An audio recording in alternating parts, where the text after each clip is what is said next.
hearing in one of your interviews that you had a very life-defining, life-changing moment in Yes. your college time. So, yeah, Yes, what that's happened? right. And where did the Yes. courage, I definitely want to understand, where did the courage come from, that the decision that you took? Yeah, so the thing is, Ishani, and those of you who are listening, you can imagine. So I built my whole sense of who I am based on what I do, right?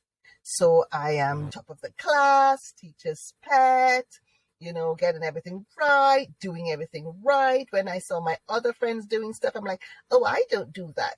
Everything to make me feel good about myself because I felt rotten about myself. So I was comparing myself with other people. So guys, next thing, stop comparing yourself favorably against others. Sometimes we compare ourselves negatively, which is just as bad, but also thinking you're better than people sets you up for a reality check. Yes? So that is what happened with me. So you can imagine, from my prominent family, where everybody is doing excellently, including more. And then I go to university, first year university, and I'm studying government and politics. And then I get pregnant and drop out of first year university. I just want that to sit with you for a minute. What do you think that did to this little girl who based everything about who she was on what she did? And then to find myself in a position where there are eyes of disapproval. In all my life, I lived on eyes of approval, words of praise, acclamation. Think about that for a minute. Yes? No, I had a choice. And this is what I say to people. Sometimes the thing that comes to harm you, seemingly, is a thing that actually shapes you. And in your moment when you find yourself at your lowest, be careful of the company you keep. Because sometimes the people who pretend, and sometimes they genuinely are for you, but they give you the wrong advice. They say, oh, there, you can't cope now. You're pregnant. How are you going to go back and face them? What are you going to do? Oh, you can't go back to university. You're going to have a baby. Oh my goodness, life's over now. What are your options? They're sorry for you, but they're giving you sorry advice. Yeah. Yes, but there's always one. And whenever you are at your moment, your university moment, for me, that was my moment, university moment, for whatever your first university moment is. When you reach that point, yes, there are very many voices. Choose the voice you listen to. So I listened to the voice of my father. And he said to me, listen, you're not the first girl who this has happened to, and you're not going to be the last. Pick yourself up. You can do it. And that's what I chose to listen to. Mm-hmm. Not the ones who thought, oh, there she goes. Mm-hmm. We always knew there was something about that girl. It goes, girls. Let's real talk. Yes. And I picked myself up and I went back, applied for law, and now the rest is history. However, this is another example and a lesson in that sometimes you're on the way to something and you seem to get something that takes you off the path. Something terrible happens and you think, oh my goodness. Sometimes that can be the thing that's positioning you. I also have a position for purpose. Yes, the 3 P's. Yes, you have the purging, which I got my purging. Yes, then the purging takes you to your position. And that position is almost always for purpose. So what happened to me after that is I didn't stop having vision. I didn't stop having an ambition to be excellent. But the reason for it changed. Why did I want to? Because I want to help other people like myself. I want to give people hope. I want to be able to make a difference I want to be one of the people that people are inspired by, to hope and to believe and to dream. So I am not here trying to sell lack of ambition.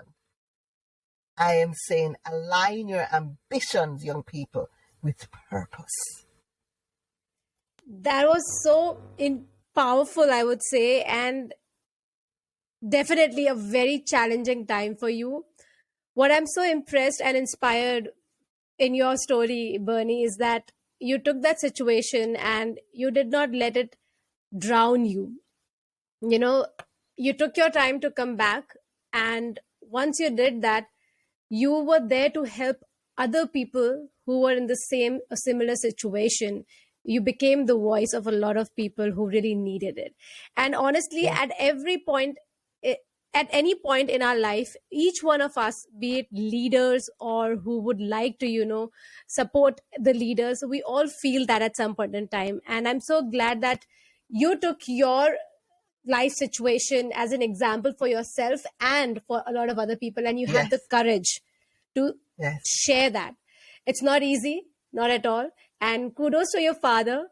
That was a really good advice coming from a parent. And Yes. yeah, so just going, I would like to go forward, but just wanted to ask one more thing over here.